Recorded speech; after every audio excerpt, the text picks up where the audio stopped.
Trust and Will is an online estate planning service. Visit trustandwill.com for details.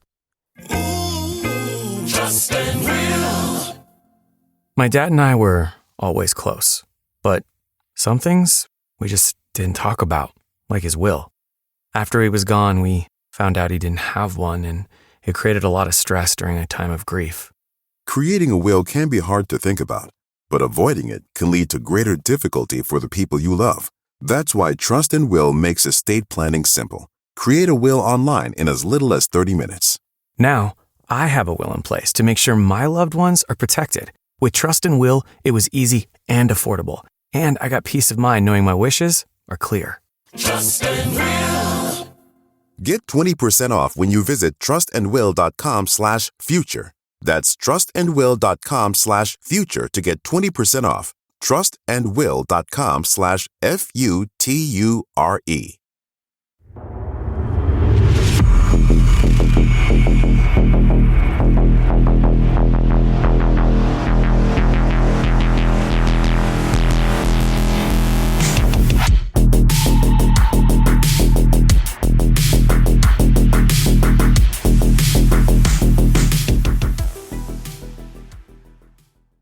Well, welcome back to Gopher's Workshop. I'm your host, Aaron, and joining me, as always, is the lovely, mysterious, pretty lame Chris. What? You like how I lifted you up and then dropped you First down? off, that doesn't make sense. How am I both mysterious and lame? That doesn't mysterious in itself make me interesting at a minimum? I had to build you up so high and then just drop you. First off, so what It's what you do to me every day. am I being lifted up by like Nurglings, but by Votan, just a little dwarf? Like, I lifted you up so high. It's like, am I even standing up? See, there it is. There's the burn. You want to talk shit? You want to talk shit? We're not even 30 seconds into this. We're already shit talking. You started it. All right. Well, by popular tomatoes, Heinz ketchup is our sponsor. I don't think that's true. That's not true at all. Hey, Heinz, if you want to sponsor us, let me know. If you do, I'm telling you right now, we got a lot of catch up to do. I hate you. Yep. You want a shitty joke? So anyway, back by popular demand, we're doing an interview 2.0 episode. I didn't do it. You didn't, but also the fans asked for it. And just so you're all aware, yes, we will be reaching out to other content creators and people within different networks, and we'll be doing interview episodes in the future with them too. But as of right now, this was the demanded episode. They want to know more about your professional, quote unquote, experience with 40K. Professional. I don't know how much higher I can go. You know what? I was going to say I'm not that professional, but after hearing you make those noises, you're right. I'm more professional than that shit. All right, Chris, you ready for this interview? I suppose. All right, this interview, we're going to focus more on your 40K experience. Not just how you got in, but like what your experience is. You ready? Okay. We're gonna swing the bat first. So first off, we got to know. What are your most notable wins and or records that you hold? Okay. First off, what is this wee nonsense? Me and the mouse in my pocket. Okay, so I won't say like greatest. I'll just say what I think is most notable, because obviously it depends on like from whose perspective, right? So to me, there are some events where maybe I didn't place as high as other events, but I feel a little more accomplished because, again, a good example is like even this year, right? Like we're going to Adepticon or going to Nova. I could absolutely get like third place at Adepticon, but I'm telling you right now, if I get 10th place at Nova, I'm feeling way more accomplished about that because Nova is just more competitive, right? So I don't want to say like, oh man, I got first at like this RTT. Well, I don't care. That's still not as cool as getting like 20th at some GT. But anyway, so there's a couple of super cool stuff. So way back in the day, I want to say it was 6th edition. Fantasy Flight Games up in Minnesota or something like that, Michigan. I want to say it's Minnesota. They had a store, and I went up there for their big 40K tournament called the Dark Star. And that one was pretty fucking sweet. I did really well, and I got very quick. The first time I ever went, I immediately got known as the melee Necron guy. Part of the reason I bring this up is because I can't remember if it was end of 6th or like very, very beginning of 7th edition. But back in the day, melee had initiative order. So like you had an actual stat line of like 1 through 9. This is how fast you are. And the bigger the number, the quicker you swing. So like Eldar were always swinging before, Space Marines because they just had a higher initiative number because they're faster. It was like a cool concept. I don't know that it was like super balanced, but it was a cool concept. Anyway, Necrons were initiative 2. And some of them were initiative 1. And the answer is everybody in the game was higher initiative, except for Tal and special weapons. Special weapons had like an unwieldy rule that basically like, I don't care what your initiative stat is. If you're swinging with a thunder hammer, you count as initiative 1 because it's like hard to swing and you're slower. And okay, cool, that's fine.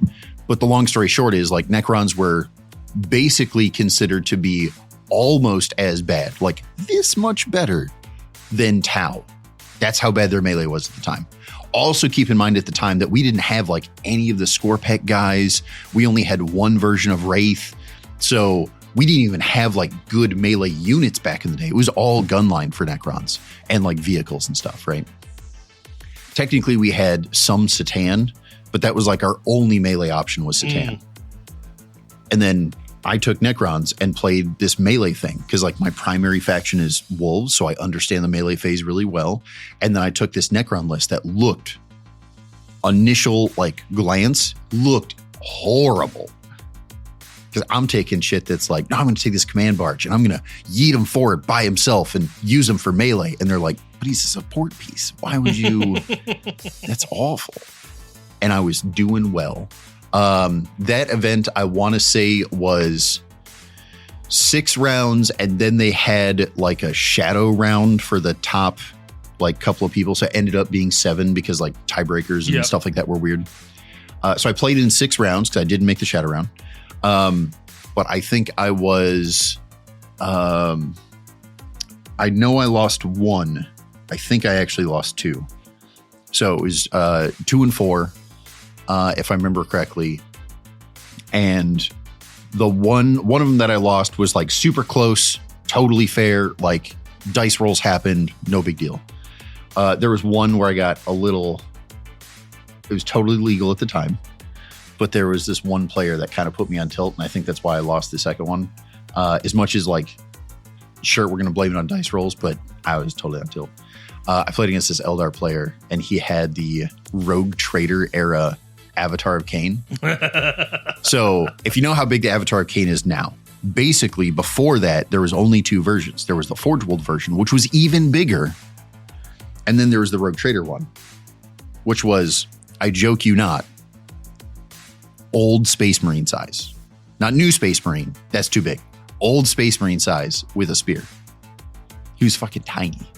And he was playing him in the list in order to hide the Avatar of Cain behind like literally anything he wanted to, because he was so small. Technically legal at the time. I'm not actually mad at the guy, but the reason it bothered me is because not only did he do that, but then when he put out his display board, he put the big giant Forge World one, which was actually painted well, but he played on the tabletop with like the little Rogue Trader one that was poorly painted. Anyway, but I went to Dark Star. I got surprisingly known by like most of the players pretty quickly. Again, at the time, I was, let's say, pretty new to the game even, which is part of why it feels impressive to me, because I think I was playing for maybe a year and a half at that point. It was not super long, but I went there and again, like people would recognize me and I'm just like, I don't live in the state. I've never met any of you. I'm playing what's considered a trash tier list. And why does that pro player like recognize? Aren't you the guy that's doing the like? And I was like, fucking. That was like the first time where I felt like, I mean, good about it, but also I felt kind of like awkward because again, random people that I've never met, never talked to, they're looking at me and they're being like, "Oh, you're that guy," and I'm just like, I don't know how I feel about this. So to me, that was a big one because that felt like a first where people recognized me for a thing that I did. Moving on down the road, there was obviously I've gone to a bunch of Adepticons. I've done reasonably well at a bunch of events, but I don't really want to say any of them were too notable because Adepticon is notorious for doing weird rules and kind of coming up with their own rule sets for their events. So I would never actually call Adepticon competitive. I'm not trying to take away from other people. Like if you win Adepticon, first off, that's real skill. No complaints. You did it. You did super good. You had a couple hundred people. You did it. Yeah, but I'm not gonna. As much as I have cool stories from Adepticon, and I'm totally happy to go and play at Adepticon, I don't know that even throughout multiple editions, 4 editions at this point, like I still don't know that I'd ever call Adepticon competitive per se. It seems like it's going more towards that direction, but it's so hobby focused and they come up with their own rules. Like I'm not even mad about them. Some of them make sense. And back in the day, they had an FAQ that was like, specifically it used ITC stuff. And like, it was arguably some of the things made more sense than what GW was saying to do. Yeah. But as much as that's true, they had their own rule set that was different than literally any other event you went to. And for that reason alone, how competitive can it really be if you have a separate rule set from everyone else? Anyway, I got a bunch of cool stories from there. I've been there a bunch of times. I've placed reasonably well a bunch of times. I've made day 2 on the main championships a couple of times. That was mostly back in 7th. But you know, it was good. The next big notable one for me though, I think was a GT that I don't think exists anymore, called the Iron Halo. And that was down in Tulsa, Oklahoma. I also got known for being a Necron player there. I was known for being the Trunkrons. So you said Trunkrons? Yeah. I had some training because at the time I was like doing a military thing and I had some training down in Texas. So I went down there and I was there for a month. Well, during that month, I brought my minis with me because I'm a fucking nerd. All right, cool. So I looked at tournaments around me and I'm like, I can go do a thing on a weekend, right? Like I'm just having a good time. Well, I found out that there was a 2-day long GT up in Tulsa. And I'm like, I'm like the north part of Texas. I could probably make that drive. That's like a 4-hour drive. I think it was actually like close to 5, but I could do that. Well, first off, I wasn't supposed to be off the base. So I was breaking the rules. It's fine. Don't worry about it. Got away with it. So I drove up on a Friday night, slept in my car, played Saturday, had a hotel that Saturday night, wasn't a complete degenerate, and then played on Sunday. And halfway through Sunday, a majority, not everybody, but like a fair number of people knew who I was as one of like 2 or 3 Necron players at the whole GT. And I was being chatty. I don't know why. I was just having a good life at that point. So I was getting real chatty with people. And at the end of the event, not only did I make a bunch of friends, had a great time, but there was a podcast, one that's still going, Preferred Enemies podcast. I do believe they're still going. Ooh, we should reach out to them. Yeah, they'll recognize me. But they kind of like, at the end of the event, they set up their stuff and they started like doing a podcast episode about the GT. And they basically offered for like, hey, we're doing a thing. If some random player wants to sit down and chat for like 5 minutes, cool, come and hang out. And we're more than happy to do that.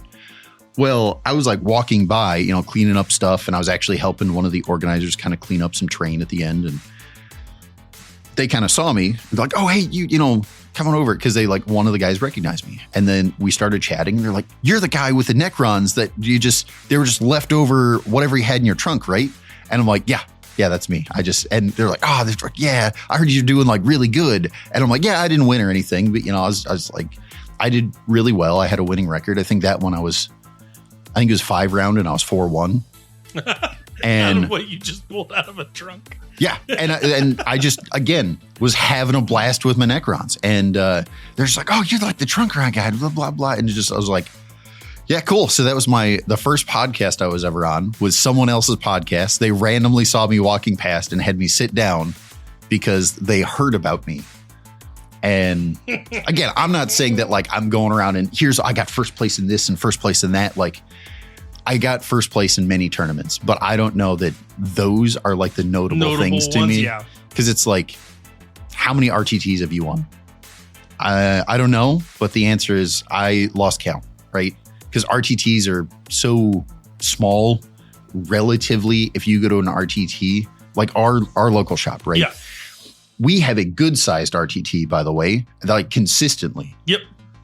If you go here enough times, eventually you're going to hit like bad weather or whatever else. And you're going to end up with a small 6 to 8 man GT or RTT, and you're going to be able to win, right? Like being a decent player, putting in that much time, you're going to win eventually. Right? Whether it's just luck of the dice or, skill or whatever else. So again, I won't say that like I haven't won a bunch of stuff, but to me, the notable ones are where like you go and do a thing and you don't even try to become recognized, but people like recognize you. Those are the ones where I'm like, I don't know what I did, but I did a thing. But see, but both of those, and this is what I love about both of those stories, is both of those you walked in there and were like, I'm going to do the weird thing. Yeah. One by choice, other by, this is all I got. I'm just going to make it work. Yeah. I mean, I had some options with the Trunkron list. It's not like I was bringing around all my leftover models. Like I had like, would have been great though. I had a real amount of my Necrons, not all of them. So I had to make a couple of minor adjustments because like I had some stuff on the hobby bench and I just didn't bring it with me. So I had to make some adjustments, but it was mostly the list that I was like used to. So it's not like I went like half cocked into the thing necessarily, but yeah, if you are having a good time and you are reasonably skilled at the game and you're not, let's say, hard antisocial, people will recognize you. Like they can recognize like, no, you're using a skill that is not normal. People will talk about that. Mm-hmm. So, right. Well, I was going to ask you the next question. What's your biggest known for moments prior to 10th edition? But you already answered that. I feel like it's those two. Obviously, like specifically Iron Halo GT. It was I randomly showed up. It was not planned in any way.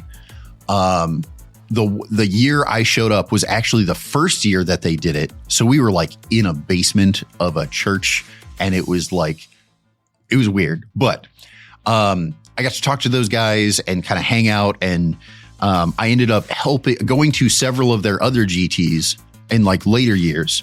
And then later on down the road, I ended up even helping judge with some of those guys so that I could like fill in for some of their staff. So Iron Halo is probably one where I feel like I would like to believe that I'm relatively recognized. But again, after COVID and stuff, they haven't really come back. So that one's kind of kaput. Well, that kind of bleeds into my next question, since we can't ask the notable. What's your overall experience with being an official competitive player in the scene and a judge in the scene? So as far as competitive player, I've been playing since I want to say the beginning of 6th. It might have technically been 5th at the time where I was like initially introduced, but I mostly started learning the game for real in 6th edition. And by the end of 6, I started doing tournaments. I would not say I was competitive in any way, but I was like, I had some skills. I was like getting more comfortable with doing events. And then in 7th edition is probably my heyday. Now, that being said, 7th edition, depending on which part of 7th you look at, was the Wild West of 40K. What is balance? We don't believe in it. I joke you not. This is where they said, you know what, we tried. This is it. Well, so 7th edition had two problems. The beginning of 7th edition was very much, they took like the war machine mentality. If everyone's broken, then nothing's broken. First off, that's awful because it basically says the competitive players play at a totally different level than the casual players could even comprehend. So I kind of hated that. And at the end of 7th edition, they knew that they were going to hard wipe for like the first time, I think, ever. They were going to hard wipe for 8th edition. So they completely imbalanced the game. And it was not if everyone's broken. It's like, nope, flavor of the month, you're on top. We've dictated that. Space Marines, you get to play an extra 1,000 points worth of transports for free. Like, there is no such thing as balance. But despite all of that, 7th edition is probably where I did the most number of competitive tournaments, where I kind of placed the best. 8th edition, I also did very well. Towards the end of 8th edition, I kind of, life stuff happened, and I kind of like still played and was still competitive, but did way less than I had been. And then it was sometime in mid 9th where I think, or maybe it was late 9th, where we got the store, and I kind of went full-time coaching, judging to not really playing. Like, I still play in events, but it's very minor compared to what I used to do. Yeah, I would say you've been coaching me now for the better part of a year, and I think we've only officially had you go into one event, two, actually two. It's two, because you did Nova. Yeah, a year ago now. 2 years ago, I did Nova. You did Nova, and then you went to Springfield with me. Yep, which that was a charity event. That's not to say that it doesn't count, but also, again, like Adepticon, it was very broken rules. They had a whole new rule set of you could like spend real dollars to get extra like abilities. It was whatever. You could revive your entire army. Yeah, I really enjoyed there was one kid who went in with the sole purpose of like $500. Yeah, I think he spent $300. He went $300 in tickets on top of the entry fee. Yeah. And he's like, he basically knew. He's like, I'm not a winning player, but I've got the dollars and it's for charity, so I can make the excuse and I'm going to win this.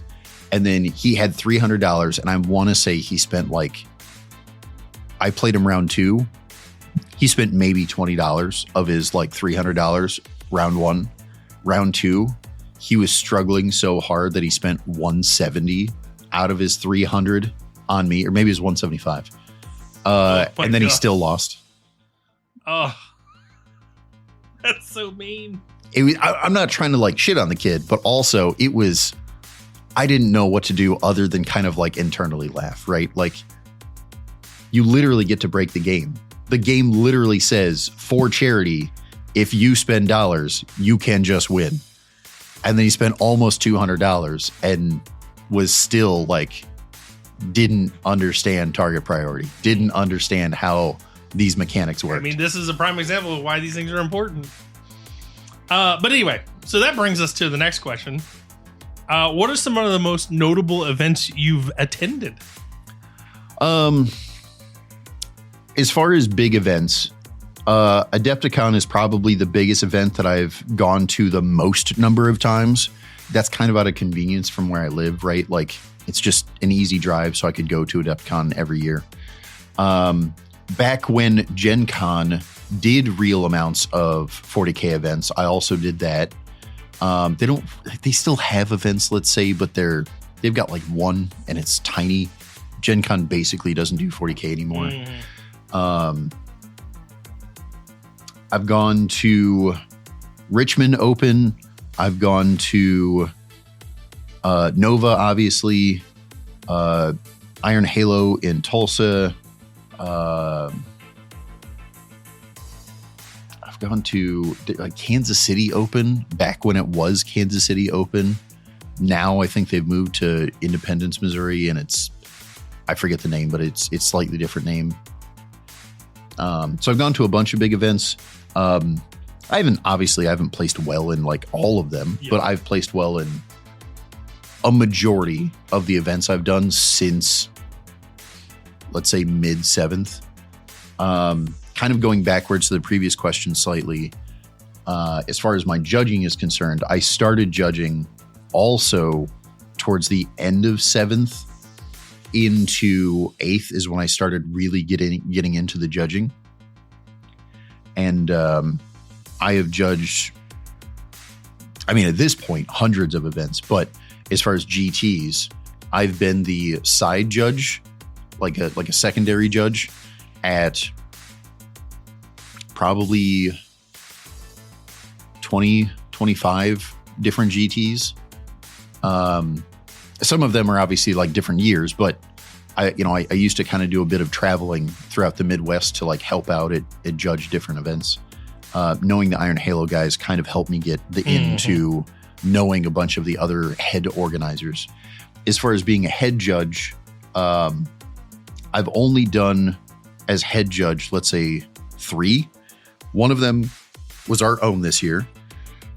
And then back in the tail end of 8th, there was a couple of events where I knew the head judge that was supposed to run it, and like something happened. One of them, their kid got sick, and then they got sick and they couldn't run it.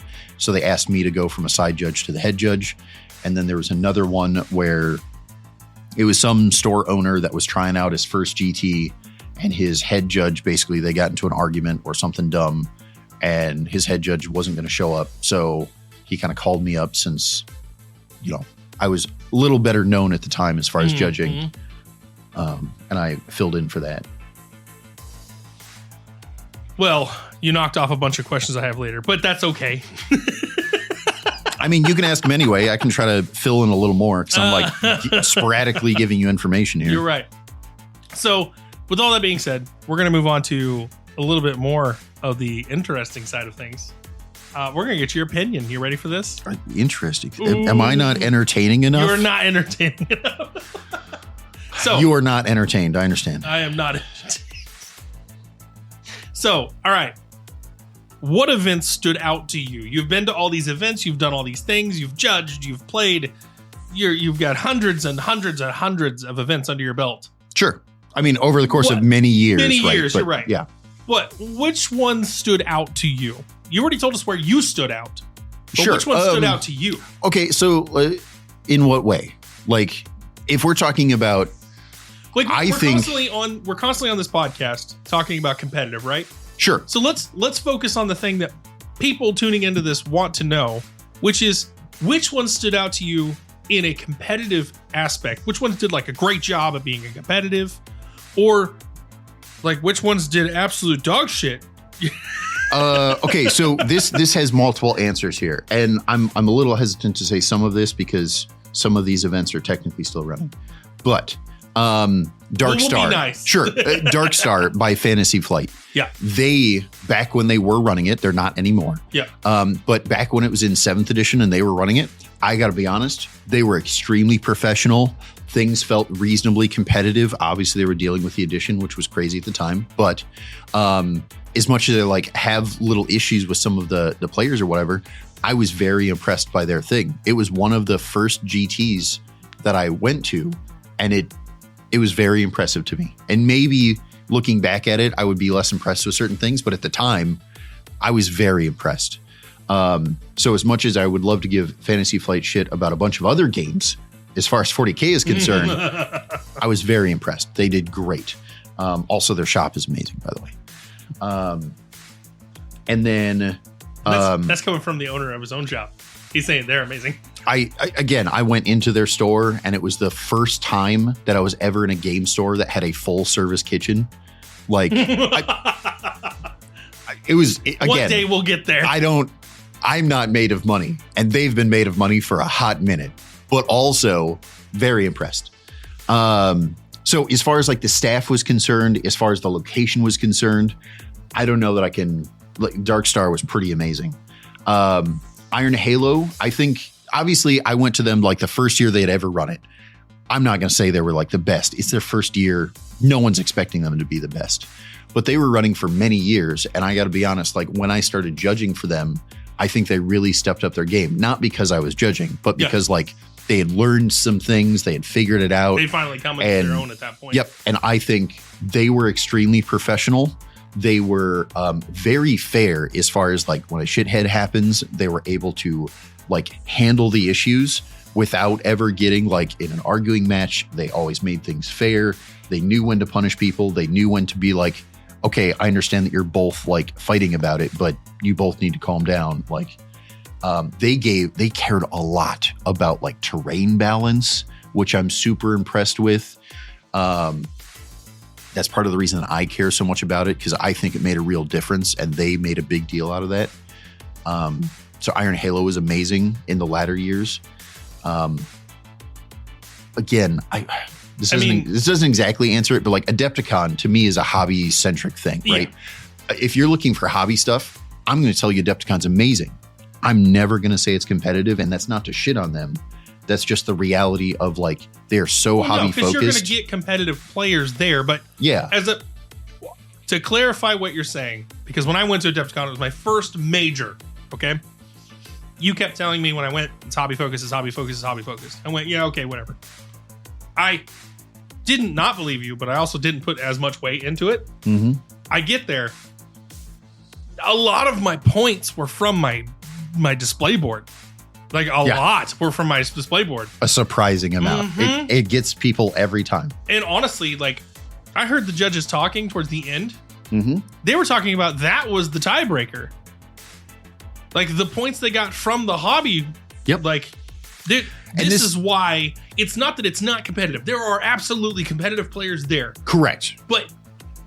And it's a good first time event. Absolutely. And it's even good for those of you that have done a billion times to knock the dust off, to have some fun, to be competitive. Also, the fact that it's at the beginning of the year, we, as far as the team is concerned, I encourage people to go to it and treat it as competitive. Yeah. It's not, but the reason is because it's like, no, if you treat it as competitive, it's like the first thing of the 40K season, right? Like, that's a really good way to like, here's my excuse to do a display board so that I have that for the rest of the year. Here's my excuse to like get my hobbying done. Here's my excuse to like try to pretend it's competitive so that I get into the right mindset so that after Adepticon, I'm not thinking about the holidays and the family and the whatever else. Like I'm trying to do a good season. And this is a nice way to like, if I do bad, I know it's hobby focused and I'm not upset about it. And it doesn't tilt me for the rest of the year. Yeah. But also it reminds me that like, you know what, taking 2 months off, that created rust. I got to fix that. Yeah. Well, and again, like I said, to clarify what you're saying, it's not to say that it's terrible. No, it's not. I had a bad experience, but that does not mean it is bad. And my bad experience, we talked about in another episode. We won't focus on it, but it was a whole thing, and it was the judges, not the staff. If you go into Adepticon with the right mindset, it is great. It is amazing, and I strongly encourage it. You're right. It's about having the right mindset, though, because again, if you go into it the same way you would Nova, the points are going to be all out of whack, and you're going to be like, how am I undefeated? And that guy who lost the game still has higher points than me, and he gets to day 2. This is bullshit. It's like... That's because he has a hobby board. He's got a ton of hobby points, and he put in all that extra effort. That's why I say, I agree with you. It is a hobby-focused event. That's not to say that it is not worth going to. Right. It's just to say that if you're going to use it as competitive, acknowledge that it is a big portion is the artistic side of things. Yep. And I would argue the opposite end of that is also true. If you look at Nova, right? You're right. Nova, yes, your hobby points still factor in. It's not like they ignore hobby, but also they're like, did you meet a reasonable minimum? Cool. There's your 10 points. We're not going to talk about hobby anymore. We're done. Like, that's how they're very competitive. And that's fine. That's not to say like Nova is perfect. And this isn't even Nova's fault. Arguably, this is GW's fault. But most of the terrain for Nova's main event is given to them or borrowed from GW themselves, GW official. Okay, well, first off, thank you, GW, for helping them put on such a big event because they can't afford that much terrain. I'm on board. The downside is GW gives them all their terrain, right? And then GW gives them kind of lackluster terrain. I really wish GW would do better about that. Like, you're GW. Like, yeah, terrain's expensive, but also you're getting terrain arguably at cost. Like, it's way cheaper for you, and you're still not giving me good terrain? Fuck. Anyway, yeah, I don't love the terrain balance for Nova, but Nova is still, I think, a very competitive event. I have seen the staff do very good as far as organizing and managing the event. A lot of stuff that Nova does, I specifically kind of mimic for some of our events because I think they do such a good job. Yep. So, with all that being said, we know who stands out in your mind. So, here's a question for you. We talked a lot about judging. So, what are you organizing and judging now? We talked about the past. What are we doing now? What are we looking forward to? For right now, I'm mostly focused on the business, right? Because a majority of the things we're talking about, I did before I owned the shop. Yeah. So now that I have way more responsibility, it's a lot harder for me to go do the more fun stuff for myself. As far as the shop is concerned, we have a monthly tournament. So the first Saturday of every month, we either do a singles event or doubles event alternating. I judge pretty much all of those. So at a minimum, I'm doing one a month. And then on top of that, we do a GT every year. We usually do at least one charity event every year. So I'm doing both of those now. That's kind of the bulk of what I'm doing. I have talked with the head of the approved TO program at GW. I've offered them suggestions when we go to these events at Nova and Adepticon. Not only do we get to interact with GW approved TO program, but in doing so, he usually sets up some sort of like, hey, TO is a part of the program. Let's go out to this restaurant or bar or whatever, and let's hang out and chat and you know, have snacks and talk about things to kind of pass information amongst each other. And we spent a while talking to him one-on-one too. Yeah. But whether it's him or whether it's the other tournament organizers that show up, we kind of pass information along to each other. And I've brought up the fact that there used to be, pre-COVID, there used to be kind of like a small group of us judges that would like travel and help out other events and do these sort of things. And I would love to see us go back to that one day because that was like a lot of fun for me, as well as it really helped events grow. If they knew at any point, like, you know, I put up tickets for like 32 people. I had so many people like order tickets and I ran out and like we were able to figure out terrain and stuff. So we got all the way up to like 48. Like I could use an extra judge. Having access to that made it way easier for events to grow. And I would love to see us start doing that again. It's in process. I'm not saying it's going to be here anytime soon, but I keep bringing it up. So hopefully we'll do that one day. So we've talked a lot about your judging in your past and everything else. What we haven't talked about is you've been hinting at it repeatedly here. You're focusing a lot on the store and teaching. Yes. So here's what I want to hammer home. What's your teaching experience when it comes to 40K? So what should I listen to you, Chris? You shouldn't ever. No. So as far as teaching 40K, the answer is I learned 40K back in, again, it was like tail of 5th edition, very beginning of 6th edition. I had some friends that helped me. I learned and got to, let's say, a competitive point somewhere in the middle of 7th. Somewhere at the beginning to middle of 8th, I had done enough judging. So I had like a good understanding of the rules beyond just player level, to where arguably I could start coaching. Middle of 8th, I started working with my local game shop and I was arguably doing this before in 7th, but I like really started focusing on, hey, there's a new player in the shop. I'm going to go help teach them, and kind of got my rhythm down, got my little tricks to help explain things to people. So by the time 9th hit, I was in a position to where it wasn't like paid or anything, but I was doing real amounts of coaching. Yeah.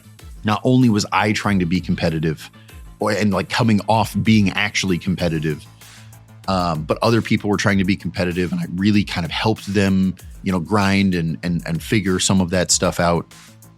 So I've done this is all to say, I've done a good amount, like a kind of a lot of coaching, both of new players and people trying to go from like, I know how to play to competitive. Nowadays that it's my job, now I'm still doing all of that. And I think I'm also doing an amount of helping competitive players get to the next level. Yeah. Of like, I'm not just a competitive player that's like placing okay. I'm a competitive player that has a real shot at, top 10 or, first place or whatever else, depending on the event size. Yep. So with that being said, what are some of the obstacles with teaching that you've had? So the first thing is obviously when you're teaching someone, you have to kind of figure out, you can't ask. You have to kind of figure out how they learn better, right? Some people, and it's really funny because everybody tries to do like these different modes, but they don't work for everybody. But some people, they like to get punished, right? It's like, I messed up. Don't let me go back on it. I need to mess this up. That's how I learn. And for some people, they get like frustrated, like, man, I can't believe I made that mistake. It cost me so much. And they learn from it and it's valuable. Other people, they try to do that and they're just frustrated the whole time. And then it puts them on tilt and they make all sorts of other mistakes and like, they don't actually learn from it. They just get frustrated. So learning the ways in which people learn best is probably the thing that is the hardest as far as teaching. It's part of the reason why I don't particularly, and it's nothing against these guys. I'm not saying they're doing a bad job. They're doing a great job. There are certain people that will offer you coaching, paid coaching, that I don't necessarily agree with, because if I put together a video and I say, this is the answer, I disagree with it wholeheartedly. Because not only if I tell you this is the answer, that's no different than someone who isn't necessarily competitive, going and looking at this is the meta list. So they build and paint and then play that meta list. But because they don't understand how it works, because it doesn't fit their play style, they don't mentally understand how to make it competitive, it doesn't help them at all. Yep. And we've had talks with GW Official. We've even had talks with these other coaches at events. And they have all agreed with us when, I should say you, because you're the one who brought it up, but they've agreed that, you know what, we're done teaching the meta. We're going to start teaching, play what's fun to you. Play what you know. Play what you want. Because this is the most balanced the game has ever been. There is an argument now to, there is not a meta. There are meta choices, but everything can work. Yep. And that's where, like, I really don't want to call out the name. But there's one guy who's like, his whole channel's built around, go to my Patreon, pay for coaching and whatever else. And that's his business model. I don't have a problem with that. Arguably, I think that's fine if you're teaching in the right way, but he is still kind of that old school, like, there is a solution. There is an objectively correct answer. This is the right choice. If you're playing anything else, you're wrong. It is, first off, a little impressive to me that he gets paid as much as he does, but also the fact that he gets paid that much, and as a let's say fellow coach, I could not disagree with him more. Like, I see a short sometimes where he puts out a short. He's like, oh, if you're playing this faction, here's the auto includes. And I watch it and I'm like, there's no fucking way that's true. Like, wasn't it the one he did with Blood Angels? You're like, there's no way. I don't remember if it was Blood Angels, but he's done a bunch of them. And again, there are parts where I'm like, oh, that's absolutely true. I agree with that part. But he's like, oh, here's like 400 points of like auto includes. And I'm like, I agree with like 100 of that. Like, no, absolutely not. Yeah. And my whole thing is like, I won't even say that he's wrong, but like, to say that if you're playing this faction, these are auto includes. Now I disagree heavily. If you say you're playing this faction with this detachment, okay, you know what? Now maybe you have a fair argument. Well, it's also more of the way we've discussed about this, and this coach and several other coaches that fall in the same line or this gap. Yeah. It's the problem of making players feel like if they don't take this, they're wrong. It's not so much of they're wrong and what they're saying. It's more of you're wrong because you're saying it. Yeah, sure. I understand the fact that you're throwing out these numbers and the stat lines and everything you can do. And yes, this is why it should be an auto include, but also you're not taking account, like we said before, the player knowledge gap. Right. And their play styles. One of the things, and this brings up a good point, or at least mentally I made the connection here. If you say that there's this is objectively auto take 500 points of your list, that's only true if we make the assumption that we all agree what the best detachment is. We all agree that if you're playing this faction, this is the meta you're going into. Yep. I specifically, this is the reason I hate it so much. Back in the day, over the course of several editions, there has been multiple instances of, I don't care if we're talking 7th edition during the Wild West, 8th edition where nobody knew what the hell was going on. There are times where everyone can agree that faction's bad. And if we make those assumptions, these other coaches would be like, that faction's bad, so we're not even going to talk about them because you wouldn't play them. They're not competitive. Yeah. During that exact time frame, there's people who have I remember there was one lady who played. Eldari just did it. I'm not Eldari. Sorry, the fucking it's Mars. Admech just did it. Well, and that's kind of true. It's a little different than what I'm saying because Admech were good. They got a bunch of buffs and people just hadn't recognized it yet. But no, there was times where everyone agreed. Even the people who were winning agreed that Grey Knights are bad. But there was this big giant thing on the internet for a period of time where this lady was the #1 Grey Knight player and she was actually keeping up with all of the competitive factions. even she said, yeah, Grey Knights are in kind of a rough spot right now. And as she was saying that, she was still putting up first all over the place.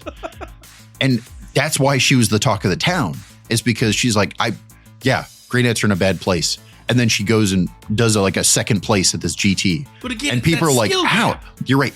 It's because she's no, I've been playing Grey Knights. It's the only faction I play. I've been playing them for years. I've been playing them for multiple editions. Yep. I know them in and out. I feel comfortable. And I decided to be competitive. So I put in extra work. And she took something that was objectively less competitive than the others and was still doing good because she wasn't relying on the faction to be good. She was relying on herself. The game is more balanced now than it's ever been. So how is that not even more true now, right? Relying on yourself. I don't care if your list is this is objectively a better detachment. You should play it. It's I don't give a shit that it's objectively better. First off, I don't know that it is. But even if we agree that it is, no, if you're willing to put in the effort, the game's balanced enough. Yep. You can make that detachment that you prefer for your play style win just as often as all the others. There is the easy choice. And then there is the choice that is right for you, is what I have discovered in 40K play. There is the easy choice. This is the detachment that everybody's going to run and play. It's the easy one. Gladius. And then, yeah. And then there's the choice that's right for you. And it's going to be easy for you. It's going to be harder for everyone else to play it, but it's going to be easy for you. Why? It matches your playstyle. It matches your skill set. It matches what you want to play. It matches your level of enjoyment. It matches all the things perfectly to you. And this is why it's great for you. And that is when you've talked to me about this particular coaching style, this is what I've taken away of. Sure, it works for some people to be given the answer. I mean, how many people come into the store and go, well, Reddit says that this is the right choice, and they play those lists. Being fed. Why do you have to bring up Reddit? God, yeah. All right, Kate. But being given force fed the answer. Some people like that. Some people, that's how they play. Now, what I've seen. But those same people. You're right. Those same people bring in a list and say, this is the best Tau list. It's winning. This is what I should be playing because I'm a Tau player. And they come in and they're just I don't understand. It's not working. I don't know what I'm doing wrong. I'm trying to play it the best I can, but also I don't get it. This is the Ultramarines competitive list. This is we've heard it a billion times about every faction. Yeah. And then they go, I don't understand why I'm losing my pants off. Because you are not matching your play style. You are not matching your skill levels. And okay, so here's some free coaching. I free coaching. First off, I give out free coaching all You the don't time. have to. You don't have to pay for Patreon at all. Here you go, free bits. When it comes to what faction fits you best, I encourage to match your play style, not what is considered competitive, not what's considered best. This isn't because the idea is like, no, I want you to have more fun. It's because in those hard moments that I'm getting frustrated, I'm on my back foot and panicking. I don't know what I'm supposed to do. If the whole list built from the ground up, detachment included, fits your play style, you're way more likely to make the correct choice in that situation because your default is your play style, right? Like, we're getting close on time. Yep. Oh shit, it's the final round. I'm on stream. Oh shit. It matches your play style. So your default answer is your list is going to support that. If you pick like, no, but objectively the internet says like, I got to play this new detachment that just came out. Okay, cool. And maybe that detachment is technically better statistically, but also what happens when you're, again, I'm panicking. I'm down by 10 points and I got to make it up in this last turn and it's turn 5. And this determines whether or not I make it to final table. Is your default answer going to match what is supposed to happen? You are literally panicking. You are not making the best choice this turn. That's true. You don't get to make a different answer because you are human. You are panicking. That's okay. That happens to all of us. But if you are panicking and you make the default choice and you made sure that all the groundwork you put in for the last 2 months supported your natural default, the reality of getting to the perfect choice, you're going to be way closer than if you did whatever the internet told you and it doesn't match your play style. This is the exact reason why I say your play style is more important to your list build than the stats. I have evidence and proof. Are you ready for this? Sure. How many times have I been down to 3 models left on the table, and I look at you and go, I'm done. I lost. I'm going home. And you went, no, play that turnout. And I fucking won it. How many times I have lost count? I will immediately get disparaged because I'm like, oh yeah, but they got like fucking 4 whole units on the table and I only got like 3 models. And you're like, I was playing against somebody the other day. I want to say, was it James or Andy maybe? I don't remember who I was playing against. Shit. Anyway, I was playing against someone. Long story short, the game shouldn't be looked at the end of each turn. It should be looked at the end of the battle round. Literally at the end of my turn 2. I was playing Aaron with the Drakari. oh yeah, okay, yeah. End of my turn 2, I clobbered a bunch of units, right? I outkilled him by like a real number, but I was the top half of the turn. He was pretty good about not getting frustrated and like despair and all that other stuff. But like, if you look at it from outside perspective, because, people walk past the table, they're like, man, I know who's winning now. At the end of the battle round, I exposed myself quite a bit in order to get that many kills. You lost so many units. I lost a real amount of stuff. So many. So at the end of the battle round, I also lost a bunch of stuff. And I'm not saying that I didn't win or that like I wasn't still technically ahead on points, but also end of the battle round, also all of a sudden you look at the table and you're like, this seems like a pretty close game. Yeah. No, Same concept. I walked past the first time and I looked at just him pulling units off. I remember that game. And then I was like, I'll be back. Walked back around the table and watching you pull off equal or not greater amounts of units. And you were like, this feels bad the whole time. And you were like, oh, I pushed too hard. The whole time. I'm like, yep, this game seems like it could go either way still. Right. And again, it's not that the game was actually determined or that like it's the mentality, because I had to specifically call it out because I saw that I overextended. So I had to like specifically call it out to him. I'm like, okay, it's the end of my turn. And he wasn't frustrated, but he did make comments about like, well, I don't know what I'm supposed to do. Like, this seems rough. And I like, before we even started his turn, bottom of 2, I was like, hey, do not judge the game on this. Do not get frustrated.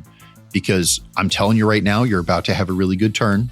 Just stay calm, make smart choices. It's going to be okay. Yep. And again, I don't know that he was actually like flustered.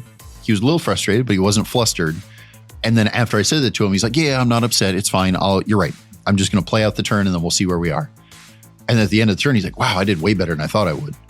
It wasn't even that like he like swung it back and he was winning real hard. It's just like, he's like, I did not expect to do that well. And I'm like, yep, I overextended. That's technically my bad, but also it was for some advantage, right? Because I was still technically ahead on points. So like it was okay with both of us. But this is the same reason. I mean, you can, again, connect these two different points. Why saying there's an objectively correct answer and like, no, but what's best for you? Yeah. If you listen to fucking Reddit, first off, stop that. Secondly, we proved it. Yeah. If you're judging the game, your faction, your list, your whatever, your detachment, if you are judging those at the wrong time, you don't have the right information, period. Yeah. And I will tell you, this shifted from an interview episode to more of a, this is how you know you're getting good coaching episode. You know what? I'm here for it. I will tell you, as a person who's been in the thick of it with win rates, how many times have I looked at you and went, Blood Angels have a 32% win rate. They're not a good place. Or, wow, they have like a 57% weight. They're really good. The answer is, it never mattered. We had a whole episode about how the win rates just don't matter. It didn't apply to you because in both of those instances, you're right. What was your win rate? 82%. And that is outside of the local meta, mind you. Sure. But again, that is your win rate, first off, was a little absurd. But it was. That was an indicator that you were doing, in my opinion, you were doing like not only, but a fair number more teaching games than normal. Yeah. That's not to criticize your win rate, but that's a reality, right? It was. So your win rate being at 80 something, I would always jokingly, be like, all right, but what's your win rate against me? And then it goes from like 82% to like 20%. I'm not saying I was the whole 20%, but 10%. Also, right. So that's the same idea, right? Mm-hmm. If you're like, no, but if you look at the internet, let's look at the stats, right? Yep. The stats say that Gladius is the most consistent detachment. It's the most played detachment. Its win rate is always positive. Maybe it's not like a crazy number, but it's always positive. And it's like, okay, but is any of that actually true to you? Yep. Not really. No, because we even sat down on a serious note. We sat down and looked at my 82% win rate and took out all the games that I taught and all the games that, you know, were not really like fully completed or whatever. I was averaging a 63% win rate. So I was still over the average win rate. Sure. But not by that much. I mean, not by a mountain. Right. And that, again, balanced game, even though we don't want to admit it. If you're at a 60-some% win rate, first off, that's really good. Yeah. Secondly, that was like in you really trying to push your win rate. You got to a 60-something%. Yeah. Let's talk about making a 8-inch charge. No, 60-some% is not guaranteed, right? Mm-hmm. So even when you are actively trying to get those wins, when you're actively trying to push yourself to be more competitive, you're still going to lose games. Yep. Like there's still, again, we can blame the randomness of the dice. We can blame I had a bad day. I stubbed my toe. The sun wasn't in the right portion of the sky. We can blame I forgot my caffeine. I don't whatever. Yeah. I didn't get a nicotine break. So no one, even the most competitive player, the best 40K player in the world, if there's an objectively correct answer, I don't know there is, but let's say there is, that guy doesn't have a 100% win rate. He doesn't, period. Yeah. Like he has a 100% win rate for that game. Like doesn't even count. I actually looked it up because we had that episode focusing on win rates. I looked it up. Do you know what the top players' average win rates are? I assume in the 80s. Between 73 and 85%. That is their average win rates of the world's top players of each faction. That is what they average consistently. And this is across years of analytic data. Years of different winners and different top players of each faction. It's always between 73 and 85%. And I'll give you a secret right now. That is their official win rate. Yeah. The unofficial win rate, when they are practicing, I guarantee is closer to 50%, maybe even lower. Because those pros, air quote, those guys, in order to stay at that competitive level, they are actively seeking out challenges. Yep. They're saying, hey, other pro guy that has also an 80-some% win rate, I want to practice against you because you are going to teach me a thing, because you are going to help me from getting lazy or distracted or whatever else. You're going to help me give a real world scenario for what's going to happen at this GT. Yep. And if I'm constantly challenging the guy that's just as good or better than me, it's impossible to have an 80-some% win rate. Yep. Right? 80-some% win rate is because what happens the first couple of rounds at every GT they go to, they play against the other non-pro guys and they kind of get a couple of free wins. I'm not trying to shit on any of those guys. I'm proud of you for trying, right? But that's just how it is. That's just how it is. The first two are always going to be your random, first one especially is always random. It's hard random. Yeah. Second one is still going to be random because it's still determining out it's random for half of the field, right? You got one win. You've narrowed down the whole field of 300 some people to half. So now it's random amongst 150 some people. It still sounds random to me. It's not till you get to the arguably third or fourth round, depending on the number of people at the event, that you start being like, okay, I know you're good. Let's have a real game. And if that's the case, your 80-some% win rate, what if you ignored the first two rounds of every event they participated in? Well, that 80-some% win rate probably rockets down to at least that 70-some% on the low end. Yep. Minimum, right? Again, these pro players, yes, they are better than us. I'm not arguing that. That doesn't mean that you can't show up and put in the effort, even with your, I'm not playing Gladius, I'm not playing whatever the internet says is the best. You still have a very real chance to beat them because they have a very real chance of losing every game. Well, with that being said, I have one more question for you this interview episode. We took a left field turn. Let's get back to the question. You ready? Sure. So when do we get to see you in person, Chris? When do we get to see you and the team this year? Where are you headed? What events are we going to? So we have 3 major events slotted for this year. Normally there would be 4, but we have a new edition coming, so we're going to try to focus on that a bit. We're going to be at Adepticon. We've got, what is it, 13? Yeah. I think it's 13 team members going to play in various events. I'm up to locally, I think I've got 15 or 17, something like that. It's almost the entire team's going. Yeah. A vast majority of the team is going. You technically have 14 team members going. 13 is that right? Yeah. And then beyond that, we'll also, I'll be at the booth doing the vendor thing. So I'm not participating this year, but we have a bunch of people going to the team event.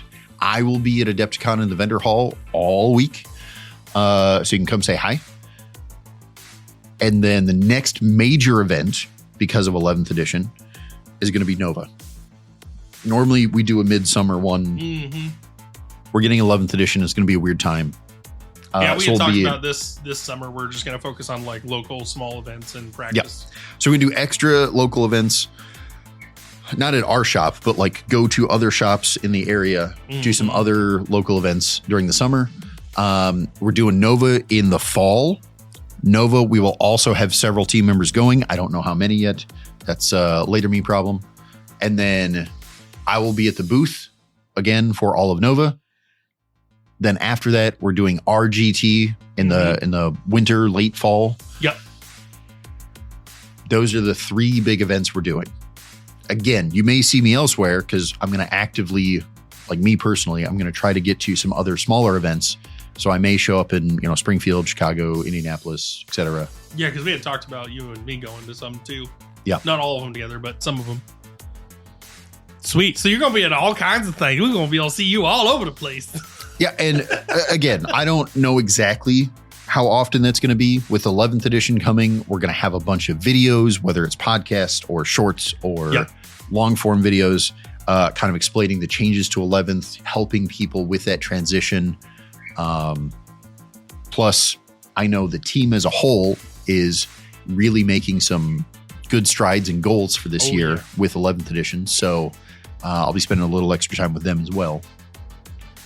Well, on that note, I think we interviewed the crap out of you. I think we found out everything we'd ever want to know about Kriya.